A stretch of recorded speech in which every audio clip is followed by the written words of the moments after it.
Hi friends, welcome to Monday Thoughts.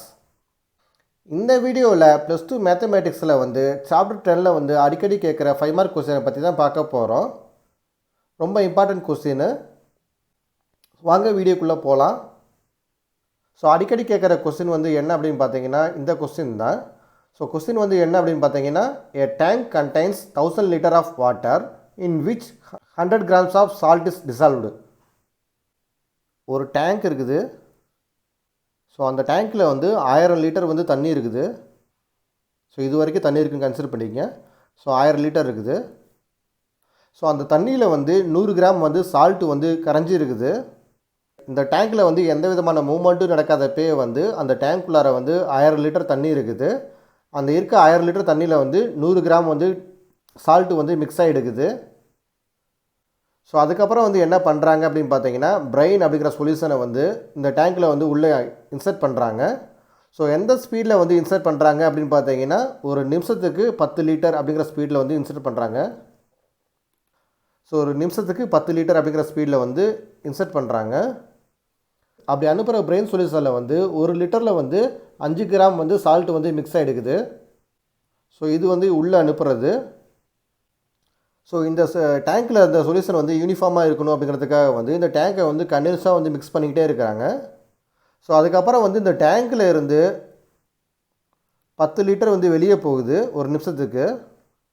இப்படி இருக்க டேங்க்கில் இருக்க லிக்விடில் எந்த அளவுக்கு சால்ட் இருக்குது அட் டைம் டி செகண்டில் எந்த அளவுக்கு சால்ட் இருக்குது அப்படிங்கிறத கண்டுபிடிக்கணும். ஸோ அதுதான் கேள்வி. Find the amount of salt at any time D. So T அப்படிங்கிற டைமில் இந்த டேங்க்கில் எந்த அளவுக்கு சால்ட் இருக்கும் அப்படிங்கிறத கண்டுபிடிக்கணும். ஸோ அதுதான் கேள்வி. ஸோ எக்ஸ் அப்படிங்கிறத டேங்க்கில் இருக்க சால்ட்டுன்னு எடுத்துக்கோங்க.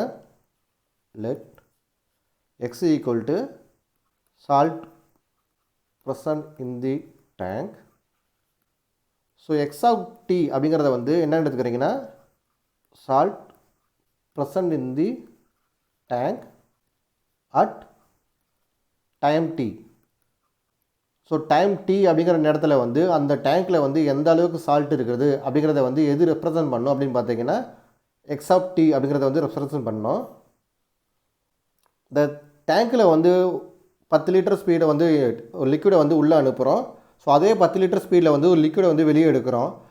இந்த டிஎக்ஸ் டிவைடட் பை டிடி அப்படிங்கிறது என்ன அப்படின்னு பார்த்தீங்கன்னா அந்த டேங்க்கில் ஏற்படுற ரேட் ஆஃப் சேஞ்சு, அதாவது சால்ட் கண்டென்ட்டில் இருக்க ஏற்படுற மாற்றம். ஸோ இது எப்படி இருக்கும் அப்படின்னு பார்த்தீங்கன்னா உள்ளே வர பிரெயின் சொல்யூஷனோட ரேட்டை பொறுத்து இருக்கும். அப்புறம் அந்த டேங்கில் இருந்து வெளியே போகிற பிரெயின் சொல்யூஷன் ரேட்டை பொறுத்து இருக்கும்.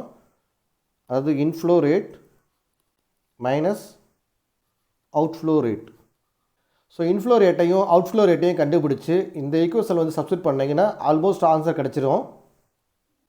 ஸோ இது வரைக்கும் உங்களுக்கு நல்லா புரியுதில்ல? ஸோ எக்ஸ்னா என்ன அப்படின்னு பார்த்தீங்கன்னா அந்த டேங்க்கில் இருக்க salt content. X of T அப்படிங்கிறது என்ன அப்படின்னு பார்த்தீங்கன்னா டைம் டி அந்த டைமில் இருக்க சால்ட்டு கண்டென்ட்டு. அதாவது டி டைமில் அந்த டேங்க்கில் என்ன எவ்வளோ சால்ட் இருக்குதோ அதை எப்படி ரெப்ரசன்ட் பண்ணுவாங்க அப்படின்னு பார்த்தீங்கன்னா எக்ஸ் ஆஃப் டி அப்படின்னு ரெப்ரசன்ட் பண்ணுவாங்க. ஸோ அந்த டேங்க்கில் பிரெயின் சொல்யூஷனை உள்ளே அனுப்புகிறாங்க. ஸோ அதுக்கப்புறம் அந்த டேங்க்கில் இருந்து பிரெயின் சொல்யூஷனை வெளியே எடுக்கிறாங்க. இது கண்டினியூஸாக நடந்துக்கிட்டே இருக்குது. அதாவது ரேட் ஆஃப் சேஞ்சு. அந்த ரேட் ஆஃப் சேஞ்சை எப்படி ரெப்ரசன்ட் பண்ணுவாங்க அப்படின்னு பார்த்தீங்கன்னா டிஎக்ஸ் டிவைடட் பை டிடி அப்படின்னு ரெப்ரசன்ட் பண்ணுவாங்க. இந்த சால்ட் கண்டென்ட்டில் இருக்க ஏற்படுற மாற்றம் எதை பொறுத்து அமையும் அப்படின்னு பார்த்தீங்கன்னா அந்த பிரெயின் சொல்யூஷனை அந்த டேங்க்குள்ளே அனுப்புகிற ஃப்ளோ ரேட்டு, அந்த பிரெயின் சொல்யூஷனை டேங்க்கில் இருந்து வெளியே எடுக்கிற ஃப்ளோ ரேட்டு. ஸோ இது ரெண்டே பொறுத்து தான் அமையும். ஸோ அதுக்கான ஃபார்முலா தான் இங்கே எழுதியிருக்கிறேன். ஸோ இன்ஃப்ளோ ரேட்டையும் அவுட்ஃப்ளோ ரேட்டையும் கண்டுபிடிச்சி அதை இந்த ஃபார்முலாவில் சப்ஸ்டிட் பண்ணிட்டீங்கன்னா உங்களுக்கு ஆல்மோஸ்ட் ஆன்சர் கிடச்சிரும். ஸோ இன்ஃப்ளோ ரேட் எப்படி கண்டுபிடிப்போம் அப்படின்னு பார்த்தீங்கன்னா ஸோ அந்த டேங்க்குள்ளார 10 லிட்டர் பிரெயின் சொல்யூஷனை உள்ளே அனுப்பிட்டு இருக்காங்க ஒவ்வொரு நிமிஷத்துக்கும். 1 லிட்டர் சொல்யூஷனில் 5 கிராம் சால்ட்டு மிக்ஸ் ஆகிடுக்குது. ஸோ அப்போ 10 லிட்டர் மிக்சரில் 50 கிராம் சால்ட்ஸு மிக்ஸ் ஆகிடுக்கும். ஸோ இதுதான் இன்ஃப்ளோவில் இருக்க சால்ட்டோட கண்டென்ட் அளவு. அதுக்கப்புறம் அவுட்ஃப்ளோ ரேட்டை கண்டுபிடிக்கணும். ஸோ அந்த டேங்கில் இருந்து 10 லிட்டர் ஒவ்வொரு நிமிஷத்துக்கு வெளியே போயிட்டுருக்குது. ஸோ அந்த டேங்கோட கெப்பாசிட்டியில் அந்த டேங்கில் ஸ்டார்டிங்கில் எந்த அளவுக்கு சொல்யூஷன் இருக்குது அப்படின்னு பார்த்தீங்கன்னா 1000 லிட்டர் இருக்குது. ஸ்டார்டிங்கில் 1000 லிட்டர் இருக்குது. ஸோ ஒவ்வொரு நிமிஷத்துக்கு வந்து அந்த டேங்கில் இருந்து பிரெயின் சொல்யூஷன் வந்து எவ்வளோ வெளியே போகும் அப்படின்னு பார்த்தீங்கன்னா 10 லிட்டர். ஸோ இதை வந்து அந்த டேங்கோட கெப்பாசிட்டியோட கம்பேர் பண்ணோம்னா 1000 லிட்டர். இதை ரெண்டையும் அடித்தோம்னா 0.01.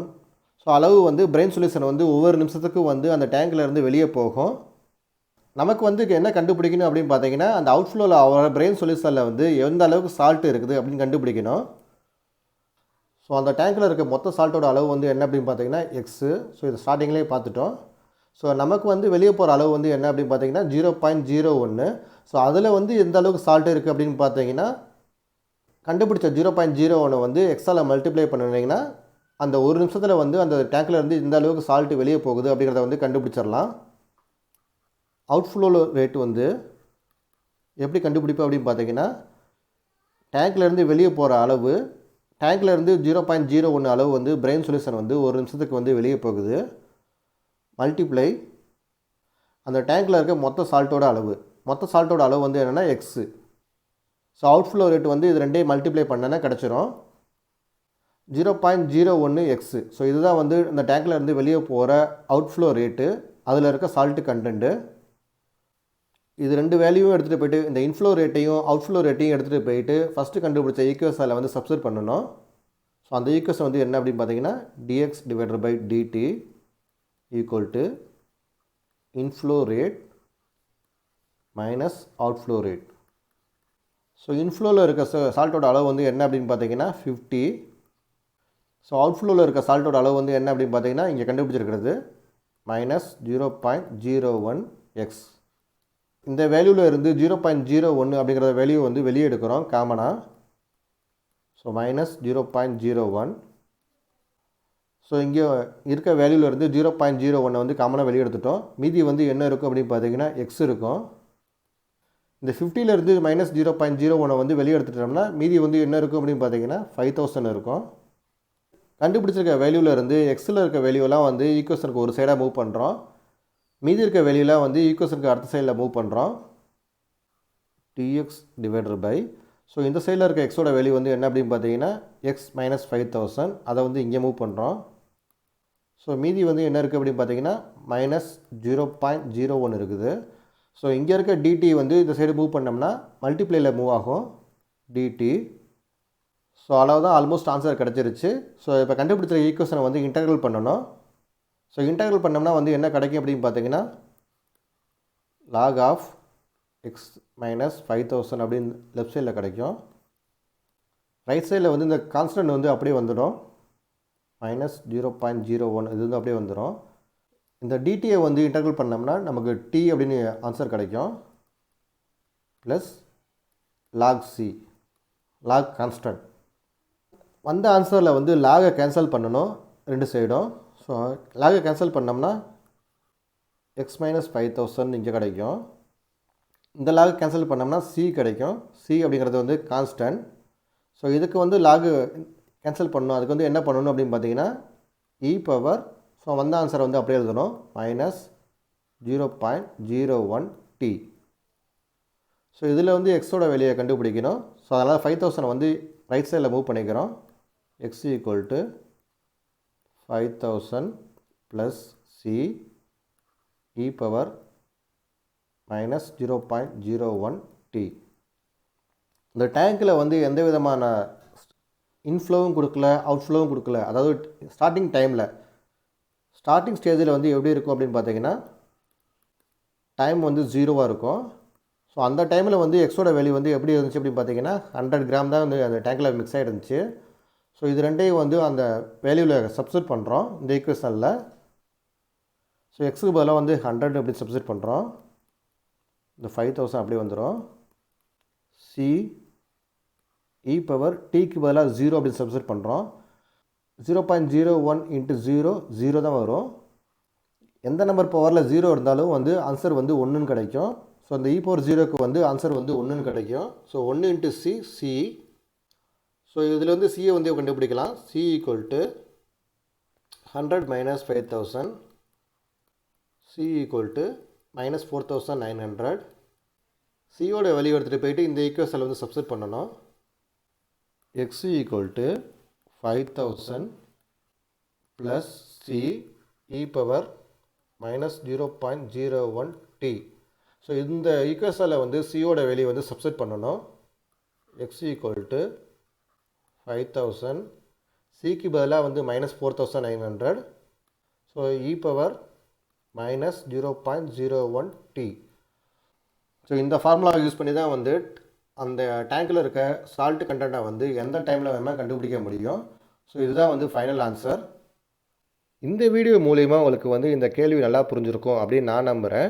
இந்த வீடியோவில் உங்களுக்கு ஏதாச்சும் டவுட் இருந்தால் கமெண்ட்ஸில் வந்து எங்ககிட்ட சொல்லுங்கள். இந்த வீடியோ உங்களுக்கு பிடிச்சிருந்தால் லைக் பண்ணுங்கள். மேலும் இது மாதிரி வீடியோ பார்க்கணுமா மறக்காமல் மண்ணை தாட்ஸ் சேனலை சப்ஸ்கிரைப் பண்ணுங்கள். மேலும் இந்த வீடியோ வந்து உங்கள் நண்பர்களோட ஷேர் பண்ணுங்கள். தேங்க்யூ.